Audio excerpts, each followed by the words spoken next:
So maayong hapon sa tanan. With the leadership of our regional director, Dr. Art Bayukot, we are really exhausting all possible ways on how to proceed with our learning come this opening of classes. I know this is a very trivial, this is a very challenging time for us all, but according to our DepEd Secretary, Secretary Liling Briones said that education must continue. It is really my hope that we can get information about these and we can benchmark on how we can use it in the formal school system. And one challenging thought here is that if the alternative learning system can do it, why cannot the formal school system do it? Okay, so that means that if we were able to implement RBI in the ALS, you can of course implement this in your own schools. And of course, we are really positioning this that this can also be an alternative way to augment our early reading programs. That is what really the intention of Dr. Angie Baron, that that RBI can be an alternative avenue for us to use in implementing our early reading programs. So again, I am Ray Butch Mahinay, and I am the Regional ALS Focal Person for DepEd Region 10, Northern Mindanao. Okay, the radio-based instruction in ALS is an alternative learning delivery mode using radio broadcast to deliver the ALS programs. We believe that the birth of the RBI is really with the ALS. So it started in ALS years ago. This is because in ALS, we maximize all possible media to reach out our learners in far-flung areas. The educational landscape of ALS is very challenging because we cater to different sets of learners, learners of different background, learners of different nature, and it is with our mandate that we are going to reach out all learners, especially those with special circumstances or those learners who are seeking for second chance education. Also in ALS, we hope to address geographical challenges with our learners. That is why we started the radio-based instruction. And the ALS programs that we are referring here is that we have three existing programs in the alternative learning system. We have the basic literacy, wherein we cater learners who have needs in basic writing, reading, and numeracy. So that's the basic literacy. Then we have A and E elementary, and we have A and E junior high school. So did we implement RBI in these three programs? The answer is yes. So we were able to really conduct RBI classes with our basic literacy learners, elementary and junior high school learners. But we have to admit, though, that RBI is most effective with our elementary and junior high school learners. The radio-based instruction aims to provide learning opportunities to listeners and enable them to acquire equivalency in basic education through broadcast of lessons. So I'd like to put weight on this phrase, learning opportunities to learners. Again, our learners come with different background, with different learning needs, and RBI is really an avenue where we can address that gap. And especially in this time of pandemic, this is, I believe, one of the best ways on how to address our situation wherein we are not allowed to conduct face-to-face sessions. So all we have now is to do remote learning, and radio-based instruction can actually bridge that need on how to reach to our learners, given that we are not physically present with them. And acknowledging that RBI is one of the good ways where we can do remote learning, it is part of the learning continuity plan of the Alternative Learning System by the Alternative Learning System Task Force, headed by our Assistant Secretary, ASEC GH Ambat, and Director Marilet Almeida. So we acknowledge that to proceed, we can do radio-based instruction. So it's being highlighted here that the DepEd Central Office are actually providing us with audio materials and scripts. So we are honestly happy that at the present, the ALS Task Force is providing us with audio materials and scripts. We are very willing to share this for your material to benchmark on. And this has been used actually for many years already. On the second point here, our ALS teachers are encouraged to develop their own radio scripts that is to be based on the new curriculum guide of the ALS. And then thirdly, we are also encouraged to connect with local community radio stations to do partnerships, as what our regional director emphasized earlier, because it is very important that we need to have a partner radio station if we plan to conduct RBI in our own schools or locality. And lastly, it would be a great help if our ALS teachers are part of the live broadcast. And we are really proud to say that our ALS implementers are really hands-on in doing the RBI in their sessions. Later on, you will be hearing a canned episode wherein our ALS implementer from Malaybalay City is really doing the learning episode herself. So how about in Region 10? So how extensive have we done the RBI? So currently, there are 4 division offices who are implementing the RBI in 6 different radio stations spread in the entire Region 10. And through partnerships with radio stations, RBI is long running in ALS Region 10, such that it is now being modeled for the formal school system. I'd like to give an example in Malaybalay City that the school's division superintendent, Ma'am Victoria Gazo, is entertaining the thought to really maximize RBI for the formal school system, anchoring on the practices in Alternative Learning System, Malaybalay City. So this is a political map of Region 10, and I am showing to you now the 6 different radio stations that we are currently operating with our radio-based instruction. So first is we have the DXCT FM, Radio Pilipinas 106.5 in Tangub City. So our schedule there is every TPH and Saturdays, so that's thrice a week, at 8 o'clock up to 9 o'clock in the morning. So we have 1 hour time slot in Tangub City.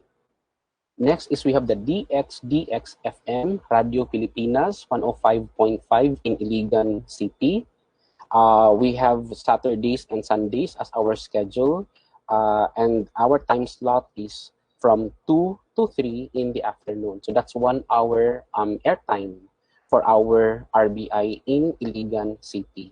Then we have DXRO FM, Radio Natin 106.9 in Maramag, Bukidnon. The schedule there is TTH 9:30 to 10 o'clock in the morning. So that's 30 minutes airtime. Then another from Bukidnon, we have the DXRA FM, Radio Natin 100.9 in Manolo Fortich, Bukidnon. The schedule there is every Saturday, 1 to 1:30 in the afternoon. Again, another 30-minute airtime for our RBI.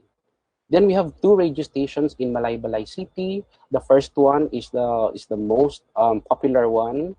This is the DXBU FM 104.5, wherein it is stationed right at the campus in Bukidnon State University. And then another one is the DXIQ-FM Love Radio 106.3, again also in Malaybalay City. So we have 6 radio stations in total operating the radio-based instruction for Region 10. And we are hopeful that we could operate more radio stations to partner with us so we can really reach more learners in the alternative learning system. So the question basically is, how is assessment being done in radio-based instruction? So just like what is shared by our regional director, assessment is very challenging if not done in face-to-face mode. But I'd like to share some of the practices that we have in alternative learning system. Maybe it can shed some light on how assessment is being done with the radio-based instruction.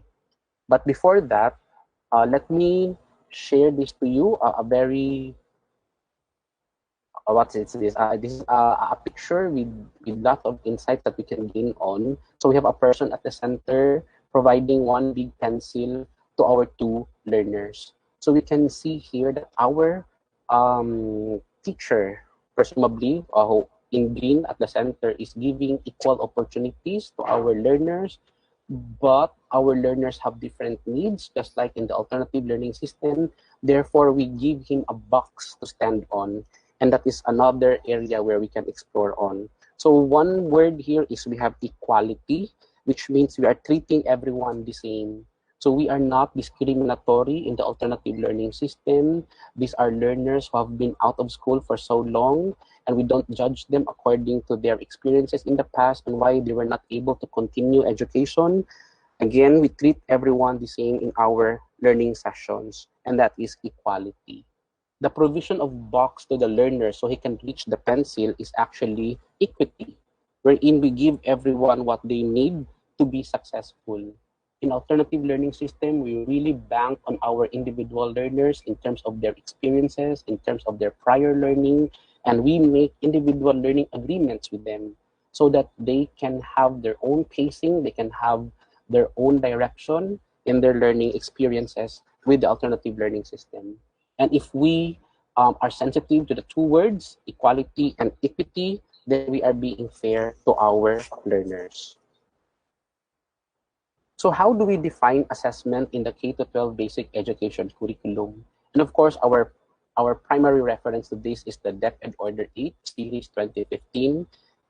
It is defined as an ongoing process of identifying, gathering, organizing, and interpreting quantitative and qualitative information about what our learners know and can do. Basically, this includes the use of the curriculum guide, where it has content and performance standards for us to identify what learners should know and what learners should do. With this, all learning materials, all learning programs must be anchored on the curriculum guide. With this definition, it will also include the monitoring of our learners' performance, so we know in what way we can help them or we can support them so they have experiences, difficulty in catching up with our learning sessions. In the formal schools, classroom assessment is very defined with the DO8 Series 2015. In alternative learning system, we have a unique assessment structure, but it is very compliant to DO8 Series 2015. According to this policy guideline, assessment in the classroom or assessment in our learning sessions should have diagnostic, formative, and summative assessments. Diagnostic means assessment for learning. This basically includes activities, so we will be identifying the position of our learners in terms of their preparation to the learning. This is basically knowing what have they known already and how we can bank on these learnings to improve or to further their own learning experiences. Then we have formative assessment, which is assessment as learning. So when our learners do formative assessment, this is to supplement their learning experiences. This is assessment as they learn. So therefore, quizzes are part of the learning experiences. So we would like to really give emphasis on formative assessment because this is really part of the entire learning experiences of our learners. And lastly, we have summative assessment, and this is the assessment of learning. So what this means is that after the learning intervention, we need to have some sort of testing for us to identify and measure how much they have learned after the learning session that we have provided our learners. And one important word, which was also heavily emphasized by our regional director, which is the word feedback, which means we need to give feedback or information back to our learners for them to be informed on how they are performing and how they are achieving. So in this process, we are making our learners responsible for their own learning. So are we employing these three types of assessment in RBI? Do we do diagnostic assessment? Do we do formative assessment? Do we do summative assessment in RBI? In the alternative learning system, the answer is yes. So allow me to go one by one with each type of assessment. With our diagnostic assessment in the alternative learning system, we have a couple of testing. Number one, we have the assessment of basic literacy. So we give this diagnostic assessment to our basic literacy learners, to our BL learners, as we call them. The next is we have the functional literacy test. So this will help us in identifying our learners if they are to the junior high school level or they are in the elementary level. Then we have two recognition of prior learning procedures. First is on their documentation of life experiences, and second is on their record of training. So all of these are actually done with our learners in the alternative learning system. So this will help us know our set of learners in terms of their standing in their grade level or in their preparation to take in more learning as we provide learning interventions in the 6 learning strands. Our learning strands would correspond to the subject areas in the formal school system. So basically, before we have our learners in the RBI, we need to give this diagnostic assessment first. But of course, we have this challenge on how to employ this diagnostic assessment, especially that we're not yet allowed to do face-to-face session. But we will cross the bridge, when we get there. But this is to inform everyone that we have these diagnostic assessment in ALS before we proceed them to RBI.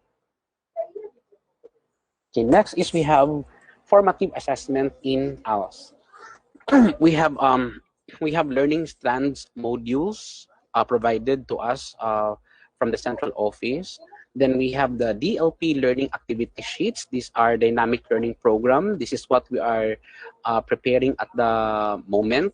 So our ALS implementers are writing, they are developing learning activity sheets from learning strand 1 up to learning strand number 6.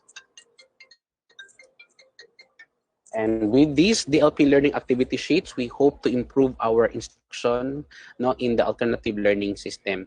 Then we have here, I colored it really because this is what's practical in RBI. We have RBI worksheets. So in the experience of Malaybalay City in Bukidnon State University, so we have validated worksheets wherein our learners will comply as they listen to the learning episodes in the radio-based RBI sessions. Okay. Then we have two forms here which are very elemental in formative assessment. We have the ALS assessment form number 1. This is the individual learning agreement. So basically, we meet with our learners, we agree on specific topics, we agree on specific dates on when this will be given to them. We understand that our learners are also workers, our learners have other priorities also because most of our learners are adult learners. So therefore, we need to sit down and have this learning agreement where we can work on as we proceed with the learning sessions with them. Second form is the monitoring of learners' progress. So this is for us to track their performance with the topics that we have given them in the individual learning agreement. So as you can see here, we have RBI worksheets that our learners will comply as they listen to the learning episodes in their RBI sessions. And overall, we can see that we have honestly, a very good structure already for formative assessment in alternative learning system. Then we have the summative assessment. We give module post-tests. We also have written works. We also have authentic tasks wherein we give or require our learners to do or develop products or to comply performance-based tasks.